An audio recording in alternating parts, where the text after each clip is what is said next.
Simple. आज मैं लेकर आया हूँ आपके लिए रीजनिंग एंड एप्टीट्यूड का एक नया topic which is dice reasoning as an object. Dice आप सबको पता है डाइस क्या होता है। डाइस पर question reasoning and aptitude based exams में अक्सर पूछे जाते हैं। अब डाइस पर क्वेश्चन दो तरह के पूछे जाते हैं, एक डाइस की प्रोबेबिलिटी को लेकर और एक डाइस के अपोजिट फेसेस को लेकर। तो आज हम इस वीडियो लेक्चर में डिस्कस करेंगे डाइस के अपोजिट फेसेस को लेकर, और जब प्रोबेबिलिटी को कवर करेंगे उसमें हम डाइस के रिलेटेड जो भी प्रोबेबिलिटी में क्वेश्चन बन सकते हैं वो वहां पे हम कवर करेंगे।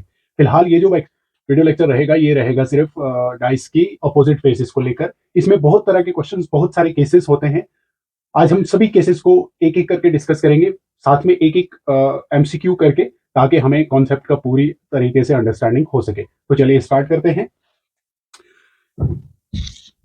डाइस रीजनिंग पर कुछ केसेस बनते हैं। क्वेश्चन कितने तरह के केसेस, कितने तरह के क्वेश्चंस आ सकते हैं डाइस में, वो हम केस वाइज डिस्कस करेंगे, साथ में एक एग्जांपल के साथ। ठीक है, उससे पहले मैं आपको बता दूं, डाइस एक क्यूब होता है, क्यूब शेप ऑब्जेक्ट होती है। ये बहुत सारी गेम्स में भी हमें देखने को मिलती है, वहां पे यूज होती है। जैसे स्नेक्स एंड लैडर्स गेम में हमें डाइस का यूज होता है, और बहुत सारी गेम है। लूडो गेम आपने खेली होगी, आज बहुत ज्यादा ट्रेंडिंग गेम है, उसमें भी डाइस का यूज होता है। ये होता है डाइस। डाइस के टोटल नंबर ऑफ फेसेस 6 होते हैं। हर फेस पे अलग अलग मार्क लगा होता है, इस तरह से डॉट। ठीक है, 1 से लेके 6 तक।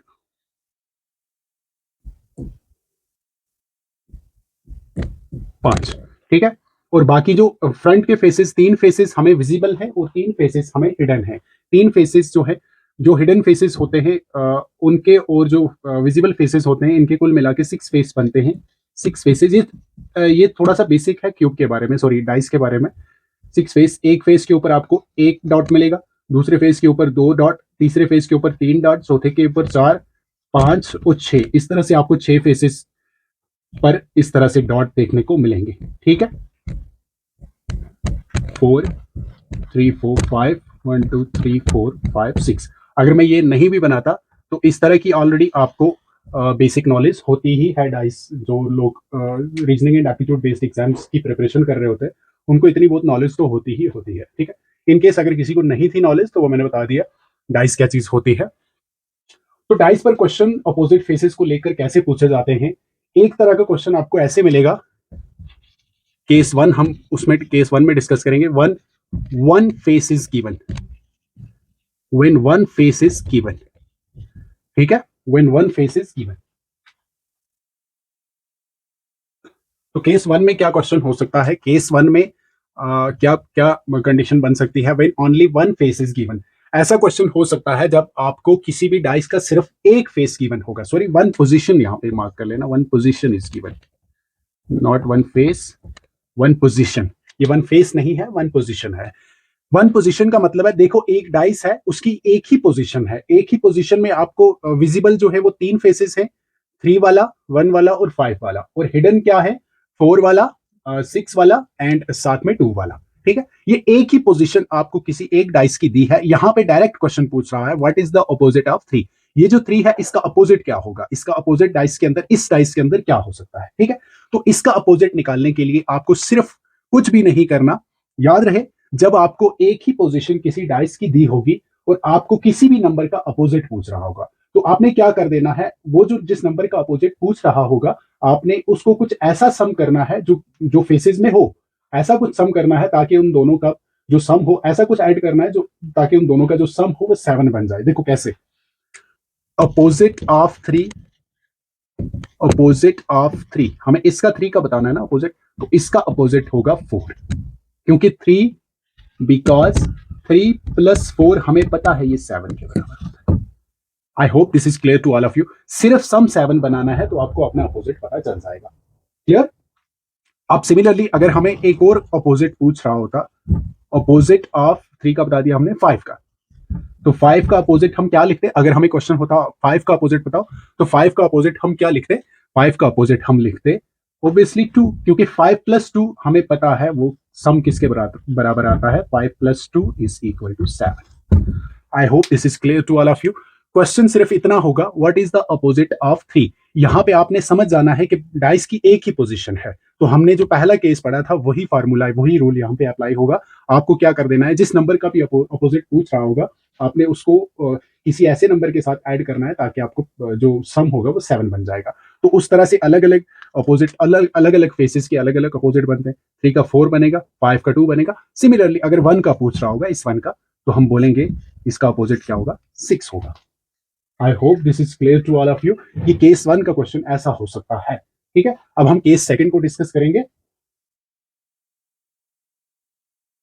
तो चलिए, केस सेकंड में क्या कंडीशन बन सकती है। केस सेकंड के अंदर डिफरेंट सब केसेस हैं, वो ये बहुत इंपॉर्टेंट जो केस है ये बहुत इंपॉर्टेंट है। इस केस पर most of the time question पूछा जाता है। ठीक है, इस केस में क्या हो सकता है, केस सेकंड के आगे से हमें 3 केसेस बनते हैं, तो हम उनको सब केसेस नाम देंगे।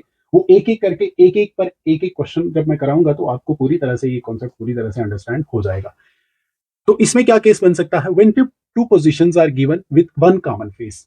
अब ऐसा क्वेश्चन हो सकता है, what is the opposite of 2 and 3 in this given figure in these 2 dices. ठीक है, इसका क्या मतलब है, यहाँ पे 2 पोजीशंस एक डाइस की दी हुई है, 2 पोजीशंस। ठीक है, इससे पहले जो हमने केस देखा था उसमें सिर्फ एक पोजीशन थी, इसमें कितनी पोजीशंस हैं, इसमें 2 पोजीशंस हैं। ठीक है, तो ऐसा केस जब होगा, 2 पोजीशंस एक कॉमन फेस। एक कॉमन फेस देखो, 3 यहां भी विजिबल है, यहां भी 3 वाला फेस विजिबल है, और कोई भी सेम नहीं है।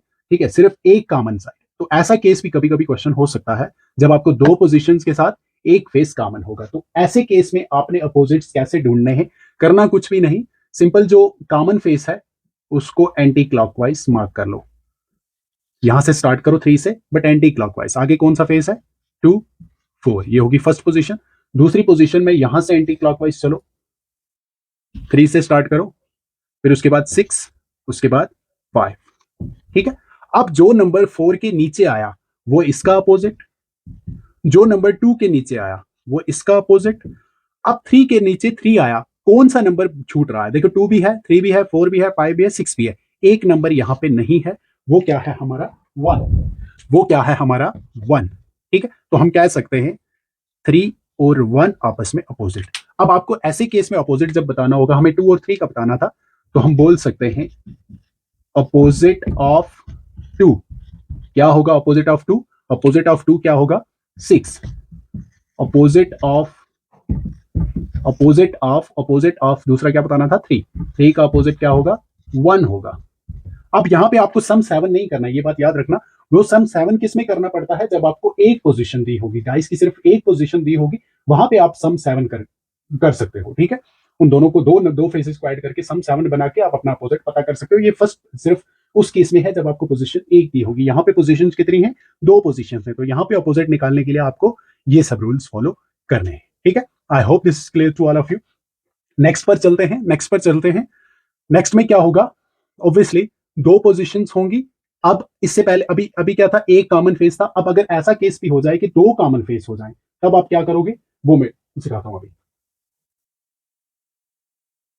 सिमिलरली एक और हमारा सब केस सेकंड बन सकता है। इसी केस सेकंड के अंदर जब 2 पोजीशंस होंगी और 2 कॉमन फेसेस होंगे, क्वेश्चन क्या बन सकता है, what is the opposite of 2। यहाँ पे क्वेश्चन आपको 2 का अपोजिट पूछ रहा होगा। सिमिलरली 2 पोजीशंस हैं, लेकिन इससे पहले जो था वो, इससे पहले वाले केस में था 1 कॉमन फेस था, अभी के लिए 2 कॉमन फेसेस हैं। कैसे, यहाँ भी 2 है, यहाँ भी 2 है, यहाँ भी 1 है, यहाँ भी 1 है। ठीक है, तो ऐसे केस में अगर आपको अपोजिट पता करना हो, ऐसे केस में जब आपको अपोजिट पता करना हो तो कैसे करेंगे आप, करना कुछ भी नहीं, वही जो इससे पहले किया था। किसी एक कॉमन फेस को चूज कर लो, सपोज यहाँ पे 2 चूज कर लिया, एंटी क्लॉकवाइज लिख लो 2 1 4, और उसके बाद यहाँ से इसको 2 को चूज कर लो, again anticlockwise. Anticlockwise मतलब क्लॉक की अपोजिट डायरेक्शन में हमने मार्क करना है। ठीक है, अगेन 2 1 5। ठीक है, 2 1 5। यहाँ पे तो सीधा सीधा 4 के नीचे 5 आया, ये दोनों एक दूसरे के अपोजिट है।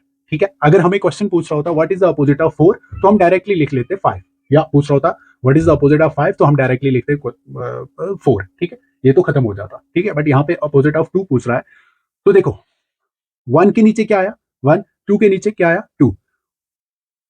तो आपने इस केस में क्या करना है, कौन से 2 फेसेस हैं जो नहीं आए हैं। यहां सबसे पहले ये देखो कौन से 2 फेसेस जो हैं वो नहीं आए हैं। ठीक है, मतलब 3 भी नहीं आया है और 6 भी नहीं आया है, ये दोनों फेसेस मत आए हैं। ठीक है, ना 3 आया है कहीं पे, ना 6 आया है। तो इसका मतलब है ये जो 2 है, हमें 2 का अपोजिट बताना है ना, 2 का अपोजिट 3 भी हो सकता है, 6 भी हो सकता है। ठीक है, ठीक है। आपको जब क्वेश्चन पूछेगा तो आपको ऑब्वियसली इन दोनों ऑप्शंस में से एक ऑप्शन दिया होगा। ठीक है, या दोनों भी दिए हो सकते हैं, तो आपने अगर दोनों दिए हैं तो आप वही वाला ऑप्शन मार्क करना जिसमें दोनों दिए होंगे। ठीक है, तो आप ऐसे केसेस में बता सकते हैं जो दोनों साइड विजिबल नहीं है, यहाँ पे जो दोनों साइड जो दोनों फेसेस विजिबल नहीं है, जैसे यहाँ पे 3 एंड 6 है, 3 एंड 6 है, ये दोनों पोजीशंस में कहीं पे भी विजिबल हमें नहीं दिख रहे।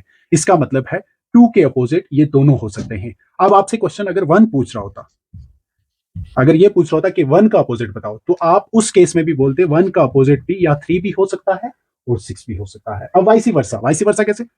3 का अपोजिट पूछ रहा होता, 3 का अपोजिट जो है, 3 का अपोजिट 2 भी हो सकता है, 1 भी हो सकता है। ठीक है, 6 का अपोजिट 2 भी हो सकता है, 1 भी हो सकता है। I hope this is clear. 4 का opposite direct 5 directly, very direct. ठीक है, 2 का अपोजिट 3 भी हो सकता है, 6, क्योंकि 3 और 6 दोनों फेसेस यहाँ पे विजिबल नहीं है। तो सिमिलरली 1 का अपोजिट 3 भी हो सकता है, 6 भी हो सकता है। ठीक है, ये होता है जब आपको दो पोजीशंस दी होंगी और दो कॉमन फेसेस दिए होंगे। ठीक है, तो चलें सब केस 3 पर चलते हैं। लास्ट केस रहेगा हमारा। एक और केस, ऐसा क्वेश्चन भी हो सकता है जब आपको दो पोजीशंस दी होंगी विथ नो कॉमन फेस। अब की बार इससे पहले था एक कॉमन फेस, तो उसके बाद हमने सीखा दो कॉमन फेसेस में अपोजिट कैसे पता कर सकते हैं। अब की बार कोई भी कॉमन फेस नहीं है। यहां पे आपको अपोजिट ढूंढने के लिए क्या करना पड़ेगा? यहां बहुत सिंपल है, थोड़ा सा एक चीज एक याद रखना, अपोजिट्स ढूंढने के लिए आपको देखो, दोनों पोजीशंस में देखो, कहीं पे आपको एडजेसेंट साइड या जो कह सकते हैं हम जो विजिबल साइड है, ठीक है, विजिबल साइड में एडजेसेंट साइड जो एक दूसरे के पास साइड्स हैं जो विजिबल हैं, वहां पे किसी में भी आपको सम 7 दिख रहा है, किसी में भी आपको सम 7 दिख रहा है। देखो 2 और 3 5, 2 और 1 3, 3 और 1 4, 7 नहीं है। 5 प्लस 4 9, 5 प्लस 6 11, 6 प्लस 4 10, मतलब सम कहीं पे भी नहीं है। ऐसे डाइस को बोलते हैं स्टैंडर्ड टाइप। कौन सा टाइप? ये स्टैंडर्ड टाइप का डाइस होता है, स्टैंडर्ड टाइप। ठीक है, स्टैंडर्ड टाइप में जब आपको क्या पता करना हो, जब आपको अपोजिट पता करना हो स्टैंडर्ड टाइप में, आपने क्या कर देना है, सपोज यहाँ पे 2 का अपोजिट पूछ रहा होगा, आपने सम 7 बना देना है। तो 2 का अपोजिट क्या हो सकता है? ऑब्वियसली 5। ठीक है, क्योंकि 2 प्लस 5 इज ऑलवेज 7। ठीक है, इज ऑलवेज 7। ठीक है, ये किस केसेस में होता है? जब आपका डाइस स्टैंडर्ड हो। स्टैंडर्ड कब होता है? जब सम 7 विजिबल साइड्स, विजिबल फेसेस का सम 7 नहीं होता है, तो वो टाइप कौन सा होता है? स्टैंडर्ड टाइप का डाइस होता है। वहां पे आपको अपोजिट पता करने के लिए क्या कर देना है? सम 7 बना देना है। ठीक है, तो 2 के साथ कौन सम 7 बना सकता है? 5। तो हम बोलेंगे 2 का अपोजिट क्या होगा? 5। तो सिमिलरली 3 का अपोजिट क्या होगा? ऑब्वियसली 4। 1 का अपोजिट क्या होगा? 6। ठीक है, ये होता है स्टैंडर्ड टाइप में। अब इसके बाद एक और टाइप का होता है डाइस, जो होता है जनरल टाइप। ये दूसरा केस हो सकता है, again when two positions are given with no common face. अब की बार भी दो पोजीशंस हैं कॉमन, इससे पहले वाले की तरह कॉमन फेस कोई नहीं था, बट वो था एक स्टैंडर्ड टाइप का डाइस, और ये है एक जनरल टाइप का। जनरल टाइप का कैसे? यहाँ पे आपको दो साइड्स यहाँ पे सामने दिख रहे हैं, 2 और 5 को अगर हम सम करेंगे ये 7 हो जाएगा। यहाँ पे 4 और 3 को सम करेंगे ये 7 हो जाएगा। तो कोई एक एडजेसेंट साइड्स, कोई दो एडजेसेंट साइड दोनों पोजीशंस में हमें 7 बना रहे हैं, मतलब ये एक जनरल टाइप का डाइस है। इसका यहाँ पे अपोजिट पता करने के लिए आपको क्या करना पड़ेगा? किसी भी साइड का अपोजिट, अपोजिट ऑफ सपोज हमें 2 देखना हो, अपोजिट ऑफ 2 क्या होगा? अपोजिट ऑफ 2 क्या होगा? अब 2 इस पोजीशन में है ना, उस पोजीशन में मत है। उस पोजीशन में कौन है जो इधर नहीं है? 4 भी है, 3 भी है, 6 भी है, ये तीनों साइड यहाँ पे नहीं है। तो हम बोल सकते हैं 2 का अपोजिट 4 भी हो सकता है, 3 भी हो सकता है, 6 भी हो सकता है। ठीक है, ये होता है जब आप जनरल टाइप का डाइस देखोगे दो पोजीशन के साथ विद नो कॉमन फेस। आपको किसी भी नंबर का अपोजिट कैसे पता करना है? सपोज यहाँ पे 2 है, 2 इस पोजीशन में है, उसमें नहीं है। ठीक है, तो आपको 2 का अपोजिट क्या बताना है? उसके जो विजिबल फेसेस होंगे वो सारे इस 2 के अपोजिट हो सकते हैं। ठीक है, सिमिलरली अगर हमें 1 का अपोजिट बताना होगा, 1 का अपोजिट भी क्या हो सकता है? 3 भी हो सकता है, 4 भी हो सकता है, 6 भी हो सकता है।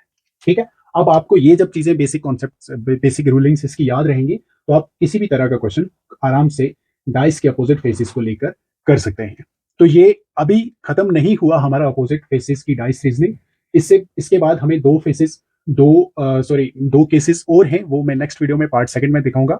I hope this is enough for you. तो चलिए थोड़ा सा इसको प्रैक्टिस करना आप, ज्यादा से ज्यादा क्वेश्चन, और इसके बाद जो सेकंड पार्ट होगा उसमें मैं और भी जो आए हुए किसी भी कम्पिटेटिव एग्जाम में क्वेश्चन होंगे वो मैं प्रैक्टिस करवा के आपको बाकी सब जो इसके केसेस होंगे वो भी क्लियर करवा दूंगा। तो चलिए, this is all for today, thanks for watching, keep sharing, thank you, bye bye.